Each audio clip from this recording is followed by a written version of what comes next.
Guys, another episode. John the Electron Man. Trying to turn the radio off real quick so I don't get copyright. La, la, la, la, la, la. Alright, good. Sorry about that. About all that loud noise. But there's a little update on the Tricart. I still haven't replaced the wheel yet, but I got the motor mounted. I got most of the drivetrain hooked up. So I've got my idler pulley welded in. So far, right now, I'm using the big pulley, just for now. And then, here's the tensioning system. It's self-tensioning. Well, actually, I'm not too sure what I'm going to do here. I really don't know.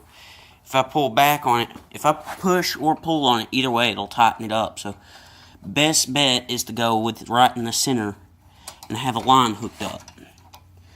Or something. Cable or something. I don't know. Or I can just throw it into neutral when I have to stop.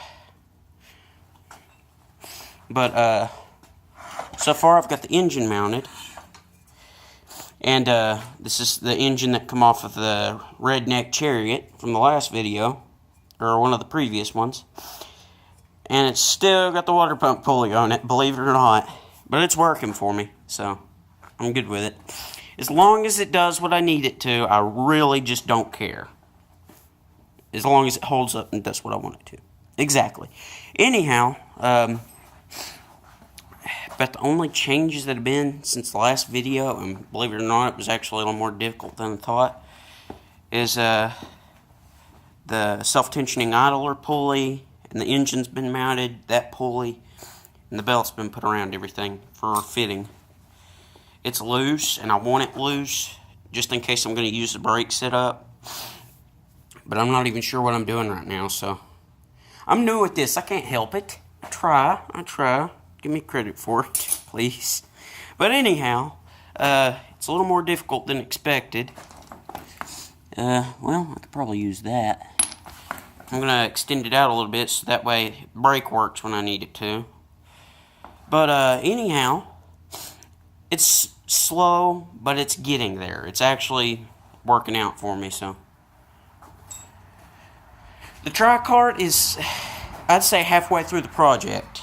I still got to put a seat on it. I got to, I'm planning on putting a piece of plywood here. So that way I have something to prop my feet up on, or a sheet of metal or something. Something, I'm not sure. Right now I'm just trying to get it mostly built. So, I actually had more room than I expected. I was planning on putting the engine here, so that way I have extra cargo room in the back. And I'll put a seat over top of the engine. So that way, it'll be compact. Motor will be underneath me. I will be sitting about like this high up above the engine. So I'll be sitting up fairly high. Or I could put the seat here and just have the steering wheel like have the steering right up in my lap, which it wouldn't be so comfortable, but it would be easier to control and get to. It probably wouldn't be so easy to slip out of my grip, which is good, especially when you're in a crowd full of people driving around. It's, so far, went on 2 days, and I've come up with this much. I planned out the design for a little bit. Most of the planning was in my head. Never had it written down on paper except for that one drawing I did. Turned out fairly decent. In fact, it's going better than I expected it to. I haven't had it running yet. I haven't got a gas tank on it. I haven't got a seat put on it, so I'm definitely not going to sit right on top of the pulley, because my butt would probably be ripped into pieces and shreds. I got to get oil in it, because when I pulled it out, the cap fell off, and all the oil leaked out of it. Here's some of it, and the rest of it's out in the grass, which I wish that wouldn't have happened. But look at how thick and gross that is. It needed an oil change anyhow. There's only a few metallic particles in it, so that means the engine hasn't had as much wear as most of them get.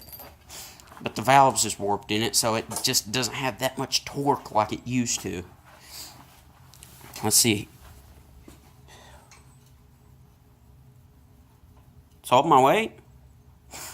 That's good.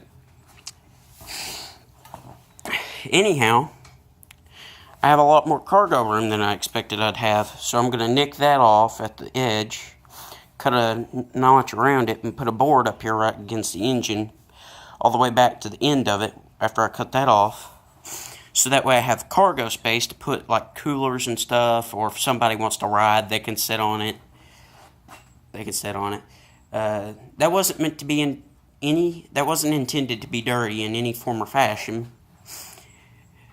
But sorry about that if you took that in the wrong way. Anyhow, it's a slow but ongoing process. It's going to take a while. It's just one of those things. You have to do what you can now, and then what you can't do it later. But so far, it's working out pretty good. I feel like it's going alright. But, I've got the rear end hooked up to the engine. It's ready for a test to start it up and see if it'll roll. But I'd prefer to have oil in it first. And that was from where I had the headlight on the original, from on the Redneck Chariot. This is what I had that light on. May the Redneck Chariot always be in remembrance. Or maybe always remember the Redneck Chariot. That was just a goofy moment there. But anyhow, it's actually going alright. Better than I expected. And the forest fire, I haven't heard anything on that here recently. Up there in the mountains, it was awful. It looked like a volcano up there. But so far, I don't see so much smoke. In fact, the skies are clear. You can see off in the distance and nothing's hazy. So I feel like maybe they got it under control or took down completely. And as far as I'm concerned, that's perfect. I don't want to see no more of that, because that's depressing to see that much of the mountain just go up in flames. Really depressing.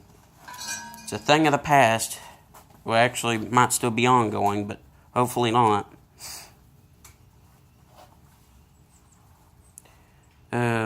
Well, this is how much I've got done on it so far. This is John the Electro Man, out.